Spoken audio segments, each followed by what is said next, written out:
Ladies and gentlemen, Mr. Guitar, the great Chet Atkins. But ladies and gentlemen, Chet Atkins. Mr. Guitar, Chet Atkins. Here is Chet Atkins. Mr. Chet Atkins, there he is. The master himself, the one and only, my good buddy, Chet Atkins. Mr. Guitar himself, Chester Atkins. You know, last episode, I told you that there's a letter hanging on my wall. I've had it for over 30 years now. The paper's a little aged, the frame's nothing real fancy at all. Hung in my bus, actually, for years. But I've read that letter more times than I can count. I read it when the phone stops ringing. I read it when someone tells me my best work isn't good enough. I read it when I start wondering whether any of this really matters. Because of who wrote it and because of the last line. It's dated March 29th, 1993, and it's signed Chet Atkins. This is the Sideman Show. I'm Bear Clair, and tonight, I'm taking it off the wall. Now, if you're under 40, let me tell you who we're talking about, because Chet Atkins isn't just a famous guitar player. Chet Atkins is the reason Nashville is Nashville. He grew up dirt poor in the mountains of East Tennessee, asthmatic kid, shy, the kind of kid who disappears into an instrument because the instrument doesn't judge. He taught himself a thumb-picking style so smooth, so complete, it sounded like two guitar players, sometimes three. They ended up calling him Mr. Guitar, and here's the thing.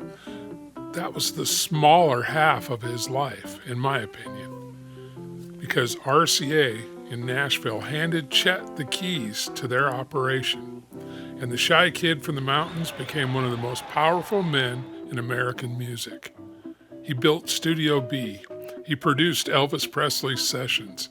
He signed and shaped artists who sold hundreds of millions of records. They put him in the Country Music Hall of Fame, the Rock and Roll Hall of Fame.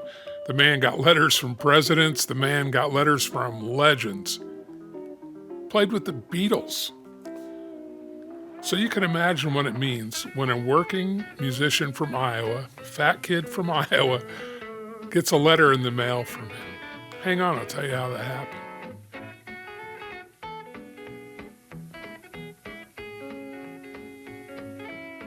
In 1993, I had sent Chet a letter, probably around January or February. It was early in 93 because I was trying to finish up a record in Atlanta with the Living Insanity wrestling band with WCW. And I had gotten home to Sun Valley after a long year, and I was really just kind of down. I was missing the guys in the band. I was missing recording every day. I was just kind of trying to get my thoughts together. And I don't know if any of you are touring musicians, you might understand this, how that when you're on the road, all you think about is being home. And when you're home, you're thinking about the bus, and I want to get on the bus and go. Even though it's not that you don't love your family, you do. You absolutely love them. But there's something about that camaraderie and the constant movement that a lot of musicians, I think, because we're all ADHD, I think that's something that we all love is, touring, getting on the road, and you have your bunk and you have... Anyway, so that day I go to the post office and I pick up the mail and I look down and lo and behold, about third letter in is a letter from Chet. And I thought, okay, great. So I race home and I sit down at the table, and I remember so clearly I grabbed a butter knife because I wanted to make sure I could save this letter, the envelope. This was precious to me because it came from my mentor. Chet had been my mentor since 1984 and helped me so much in Nashville. I'll never, ever be able to repay him enough. And it was just part of our legacy together because he had asked me to start a school later on in around 2000. I had talked to him shortly before he died. And anyway, that's a story for another time. But So I sat down with this beautiful letter, and I slowly and carefully open it, not to ruin anything. And it just was a magical moment. I mean, it was like, I got a letter from Chet. Most guitar players would kill just to see him, and he's my friend. That's how I felt. I felt very lucky, and I've loved him forever. And so this was one of those times where I got to really just savor the moment. So keep in mind, I had written him my letter, and I had told him that I felt like I kind of left a bad impression with him because I just up and left. Didn't call, I didn't let anybody really know. I just had enough of the wrestling business. I'd been injured. I love the music business, and I loved the wrestling business too, but the wrestling business was very out of my league, and I was probably the worst wrestler ever. But Chet, so he writes me back, and I'm gonna, it's not a form letter, it's not some assistant who typed it or anything, it's Chet talking to me plain, direct, kind, the way people have always known he was in person. So I'm going to just lay it out here. I'm going to give it to the way he wrote it, because it's amazing what he wrote. He said, "Dear Mike, I appreciate your nice letter and all the compliments therein, and the new band you have formed sounds like fun." He was talking about Living Insanity, the wrestling band. And he said, "I believe music and showbiz is much more fun when one is struggling and trying to make it. So I don't know what you're talking about when you mention leaving a bad impression here. You must just be imagining things. Who the hell cares anyway? Just as long as you know you're trying to do the right thing." You know, I love that. But there was one other line underneath it. And again, I'm going to give it to you just the way he wrote it, because this is a line I've lived on for 33 years plus. Okay, he says, "I would say do the best you can, invoke the golden rule as much as possible. 99% of folks will understand and love you. Blank the others. Wishing you good health and happiness. Sincerely, Chet, CGP." So, folks, you know, that has got me through a lot. Blank the others. Chet Atkins, Mr. Guitar, the most respected gentleman in the history of Nashville. A man famous for never having a bad word for anybody, telling me the opinions of the 1% are not my problem.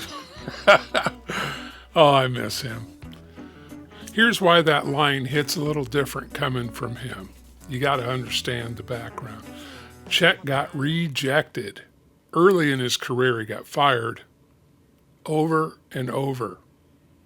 Radio stations let him go because his style was too different, too smooth for hillbilly radio, too country for pop. The man who would define an entire city sound, Nashville, couldn't keep a job, so he could relate.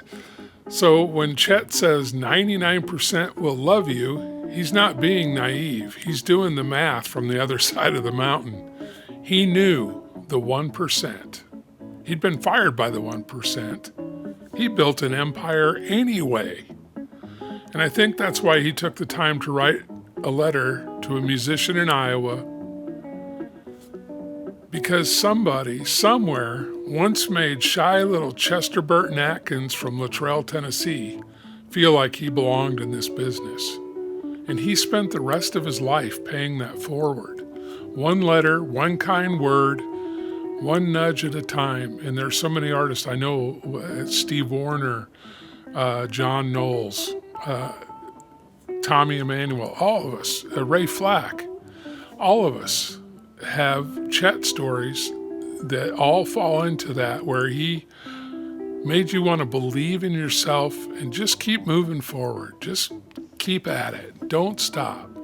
I've loved that about him forever and will continue to. I remember riding in a car with Chet, and I said, Chet, who's the greatest guitar player on earth? I've always felt like it was him, but he looked right at me and he goes, well, I imagine that it's some kid working in a car wash in Kansas that you'll never hear of. And man, did that hit hard. I've never forgotten it. Chet passed away in 2001. That letter's still on my wall. And here's what I want you to take from this, especially if you're out there making music that nobody's heard yet. Somebody you admire was once exactly where you are now, unknown, unsure, getting fired for sounding like themselves. The distance between you and your heroes is much shorter than it looks. Sometimes all it takes to close it is the nerve to put something in the mail. And when the 1% shows up in your comments, in your inbox, in your own head at 3 a.m. or on your Facebook, Instagram, whatever, now you know what Chet would say. I'm Bear Clair. This has been the Sideman Show. If you make music, grab my free LUFS cheat sheet, LUFS cheat sheet, 45 years of mastering experience boiled down to the exact loudness targets that make your records hit just right on streaming. Links in the description. 99% of you are going to love it. Blank the others.